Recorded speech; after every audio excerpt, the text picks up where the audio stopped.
Hello, my lovely friends. How are you today? I have been playing at making flowers using the most basic tools I can possibly find. Now, for the majority of them, I've got the 1 inch hole, 1 inch circle, and I've cut out some of those backings. I have a little punch that I'd already cut these out a little while ago, that lovely little shape there. I thought they'd look nice with flowers. I've used also this punch from, I think it's a Carla Craft one. Yes, it's a Carl Craft. So that is cutting out this shape of flower, and I'll show you how I shape that in a minute. And then these little 5 petal punches, also a punch this size, which I don't have on my desk at the moment. Now, to shape them and to get them to stand up like these, and this one's is just slightly shaped, I've just been using my folded up clean-up cloth, a pen without the ink down, and a pencil, the end of the pencil. And all I've been doing is this. You get one little shape, turn it over to the wrong way, and press down in the center of each little petal. Give it a little wriggle, get some shape happening in there. And I'll do 2 at a time because I've got a little production line thing happening here. And then you turn it over and press down in the middle. You see what's happening? Those leaves are popping up.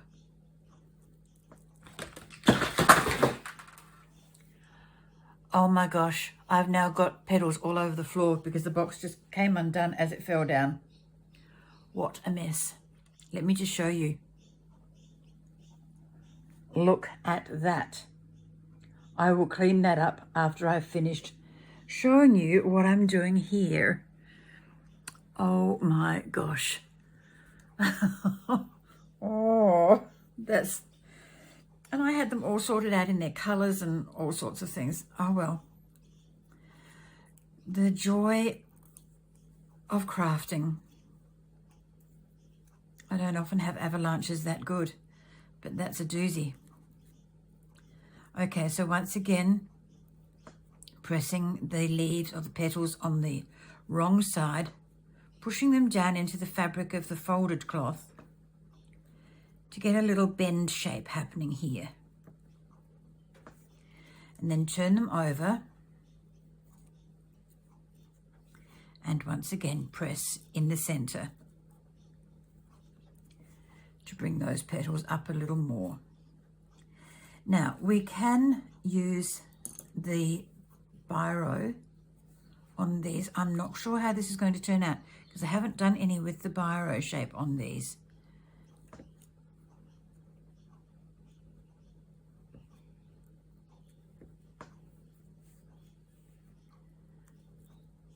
That's not too shabby. I rather like that. Makes them stand up a little bit more. Okay, let's do a couple like that. I mostly use these, this particular pen for doing the other little flowers. That's really quite pretty. I like.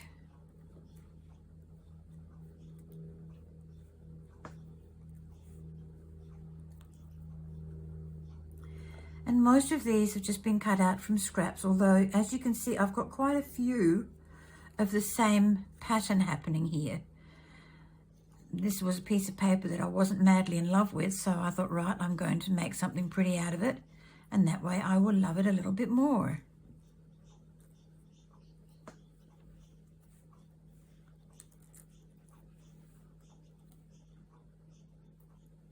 There. Oh, I do like that. I'm a bit in love with that now. That's really cool.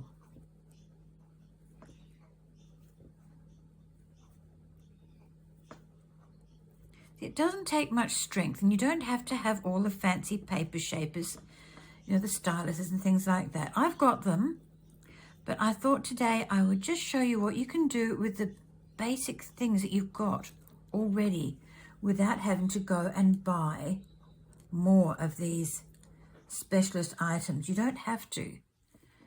Just think outside the box a little bit. Have a look at them in the shop and work out. If you don't mind seeing a little bit of a dent in your flower, that's okay.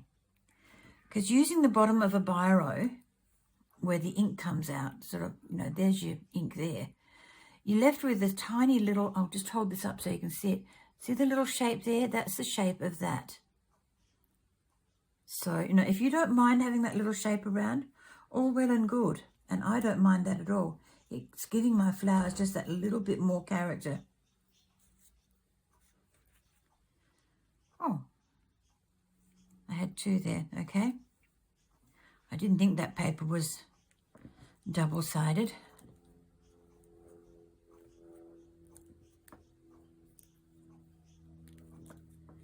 Now I'll just put these few over here because I haven't actually got the bases ready for all of them.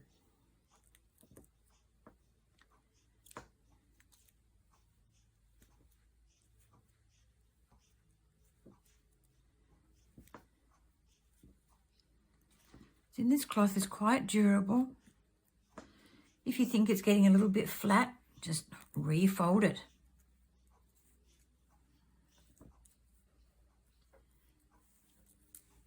And I'll do this, so I've got a couple more that I can layer up.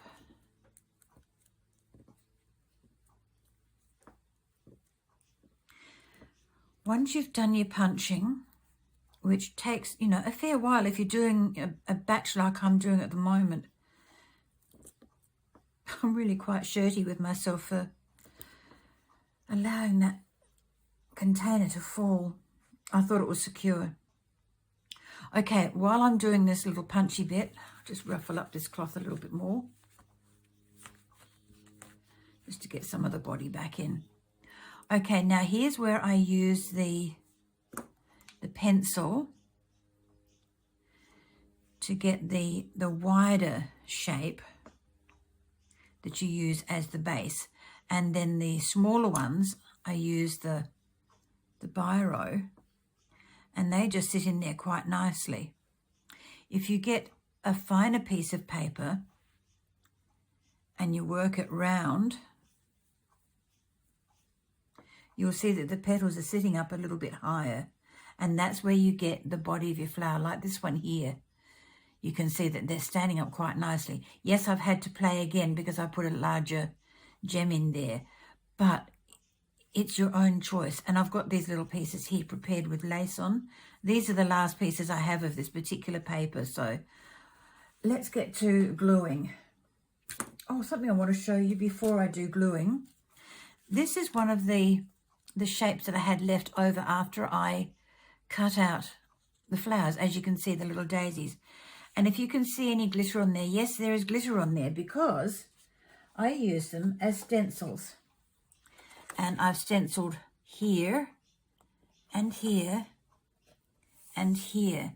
I will be able to cut those off either with the shape cutter, or just cut them into a strip and use them in a journal somewhere.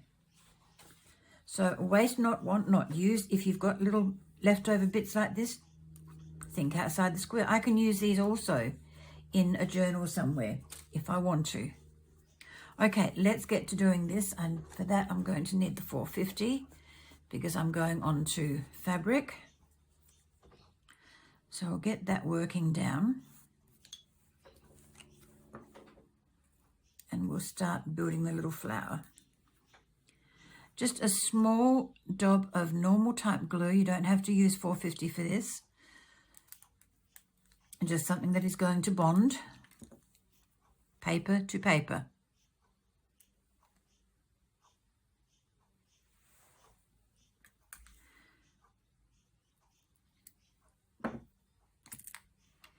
Now I like to get those petals, if I can, so that they are sitting in between the gaps of the other flower, the other petal underneath it. Now I'll put another brown one on top.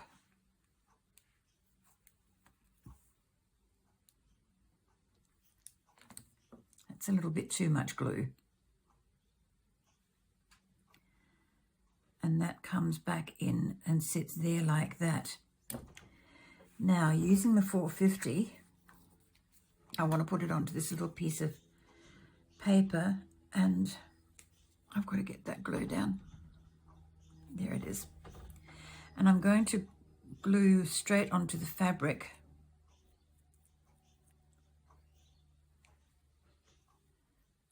It's not doing it for me. That's got it, that's better. And then I can put the flower straight onto that, like that.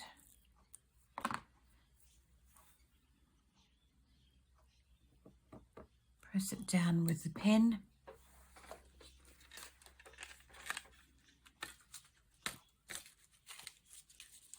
And I'm using what bling I've got on hand at the moment. I'm not going out to buy any more. I have quite a lot of bling, and pastel green always looks nice in the centre of flowers, in my opinion.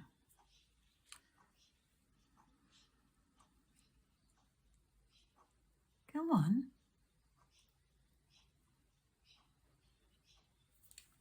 Now, a little piece of double-sided tape on the back of this, or just a normal wet glue, and you can affix that to any little project you like.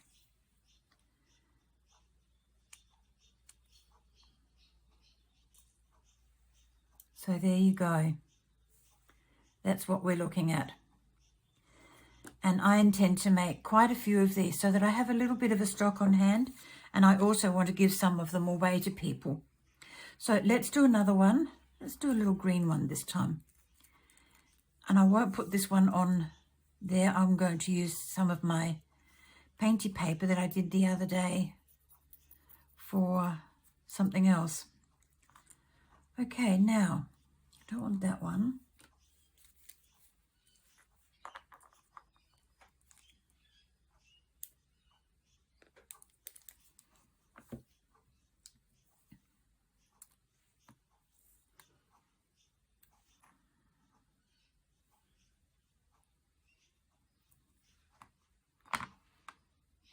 Are you in the middle? Okay. If you're happy there, so am I.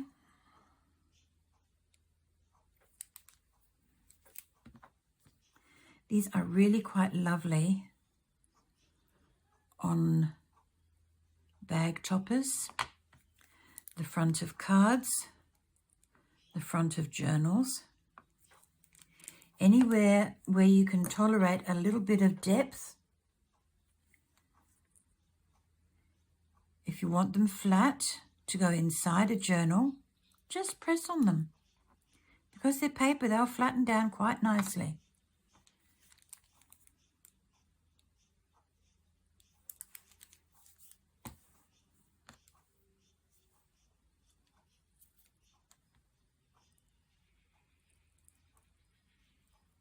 Gorgeous. Okay, now because I want to press through all of those layers, I'll use the pen. It's got the smaller surface. I don't want to use that because it might pierce the paper.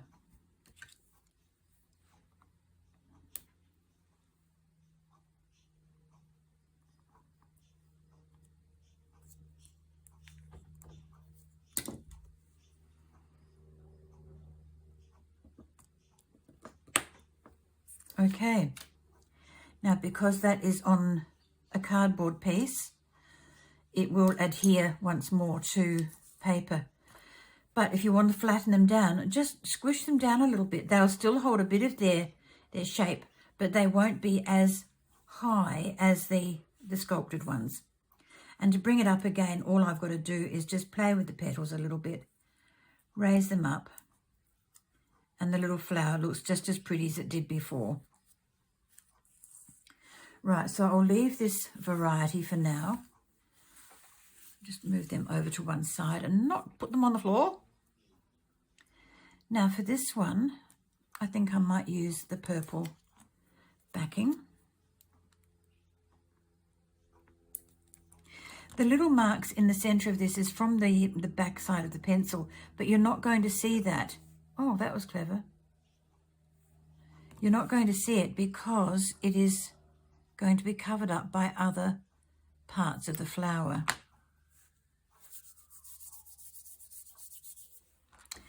Now I'll bring in the little pieces that I made over here before. The more pieces you get on your base, the taller your flower is going to be.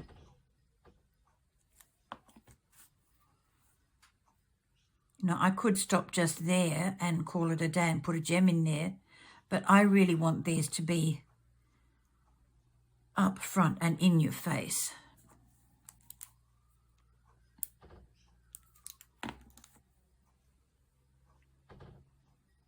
And don't forget to make your petals go in the opposite, sort of in between the gaps of the one below it.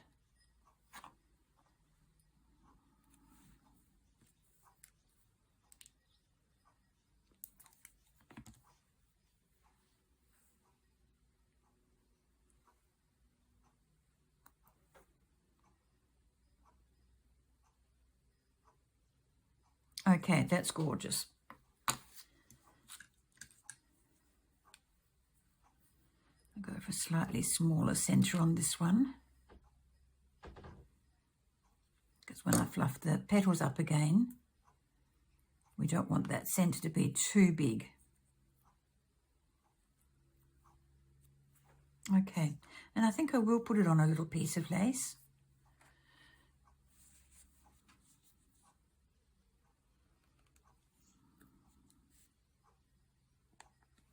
The actual flower doesn't take long to assemble. I think this glue might just about be out. It takes a lot of pressure to get that bubble down.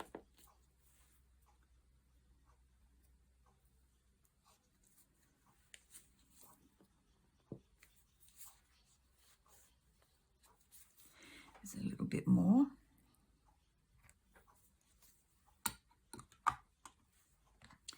And just carefully lift it up. Put it in place, a little bit of pressure, which flattens them down because I've got big fingers.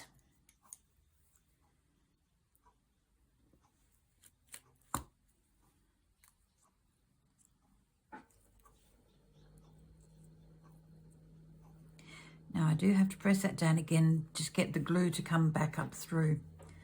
But see how easy it is to make flowers? Very, very easy.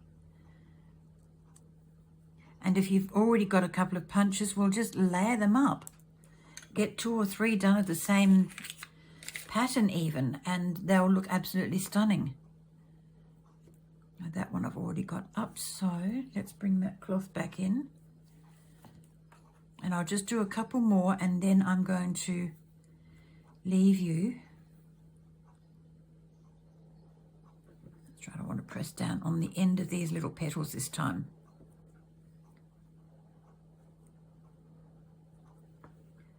Turn it over and press fairly hard. See how pretty that looks?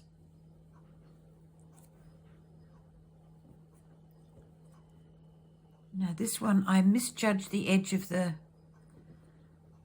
cutting place, so I've got a bit of a notch out of one leaf, or one petal. That doesn't worry me, because no little flowers are perfect on the bush even.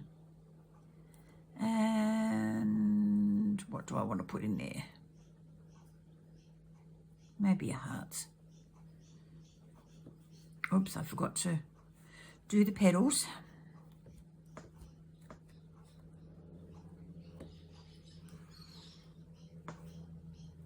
And then we press that bit. Okay. Now I'll use one of the painty paper pieces.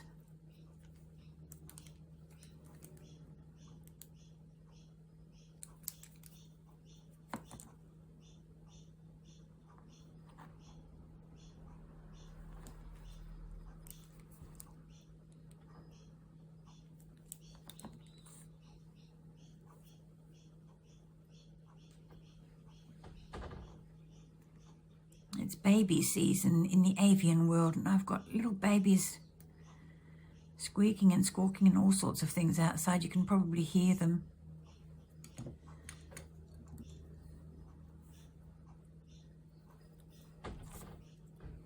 Whoops.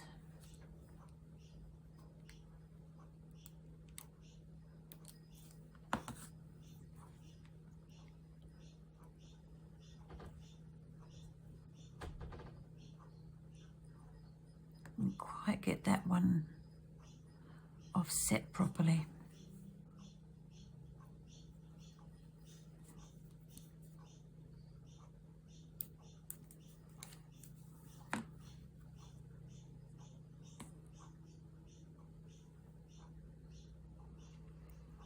Thank you very much for coming to watch this today. It's just a little project, a little time consuming overall because I'm doing so many, but it is so worthwhile doing. It's always lovely to have a little bit of stock so that you can just take something out of a box or out of a container as long as you don't spill it on the floor. Yep, that one.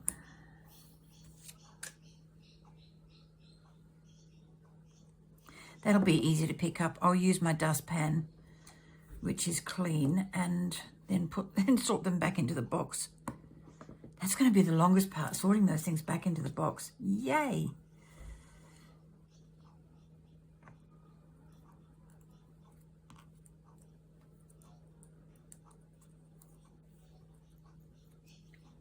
All right. So I'm not going to do any more of that. I've done 2 of those.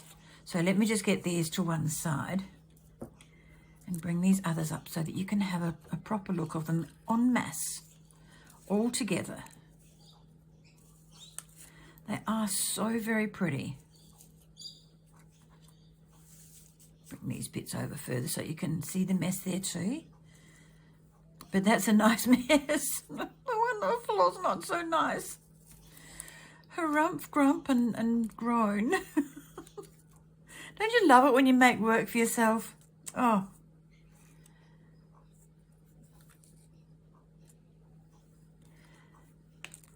And these are some I had in my box already. Okay, there you go, lovelies. That's it for today's video. Thank you very much for sticking with me. I'm going to go clean up my floor mess. Bye-bye for now. 15 minutes later, they're in the box. They're not sorted the way I would like them to be, but at least they're in the box. They're all in one place. And my floor is tidy again. So I just thought I'd give you a little update. Thanks, my sweeties. I'll catch up with you in the next video. Bye-bye for now.